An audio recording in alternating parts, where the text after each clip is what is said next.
بسم اللہ الرحمن الرحیم۔ آج ہم انشاءاللہ نبی کریم رؤوف الرحیم صلی اللہ تعالی علیہ وسلم کی ولادت کی جگہ کا ذکر کریں گے کہ جہاں پیارے آقا صلی اللہ تعالی علیہ وسلم پیدا ہوئے۔ فرماتے ہیں کہ جس مقدس مکان میں حضور اکرم نور مجسم صلی اللہ تعالی علیہ وسلم پیدا ہوئے، آپ کی ولادت ہوئی، تاریخ اسلام میں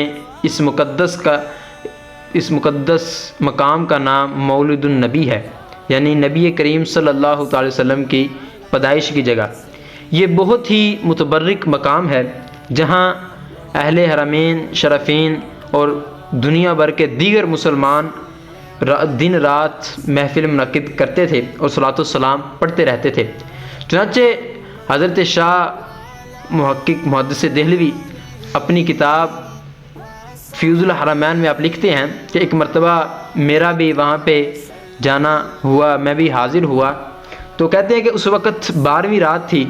نبی کریم صلی اللہ علیہ وسلم جس رات پیدا ہوئے اس وقت وہ رات کا ٹائم تھا، تو وہاں پہ محفل منعقد تھی۔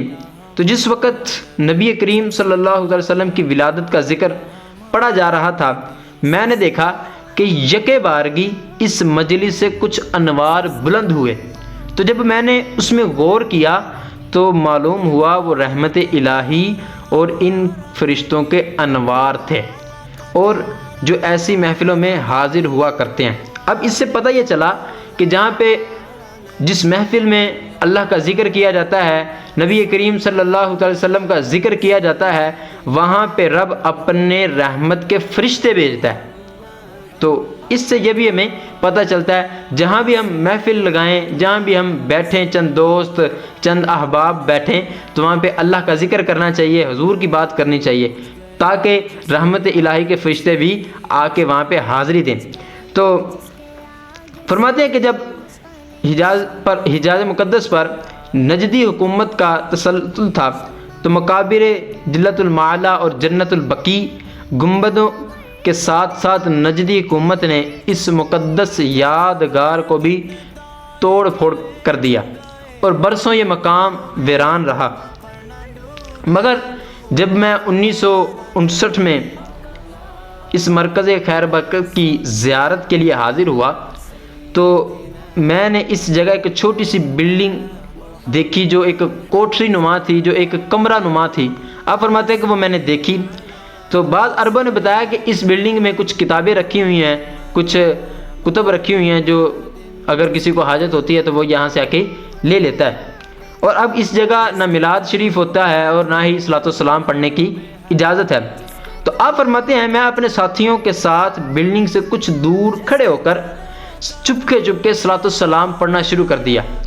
اور مجھ پر ایسی رقت طاری ہوئی کہ میں صلاۃ والسلام پڑھتے پڑھتے رو پڑا۔ تو اب چونکہ پیارے آقا صلی اللہ تعالی وسلم کی جو ولادت کی جگہ ہے، جو عمرے پہ گئے ہوں گے یا جو حج کرنے والے حاجی ہوں گے، انہوں نے تو دیکھا ہوگا کہ اب جو حکومت تھی اس وقت انہوں نے اس کو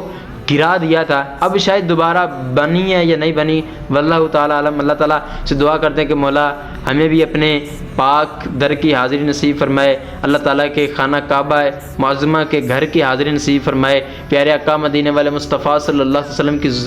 روزے کی زیارت ہمیں نصیب فرمائے، اور جو جاتے ہیں اللہ ان کو بار بار اور ہمیں بھی بار بار حاضری نصیب فرمائے، آمین بجاہ النبی الامین وصلی اللہ تعالی علی خیر خلقہ محمد و اصحابہ اجمعین۔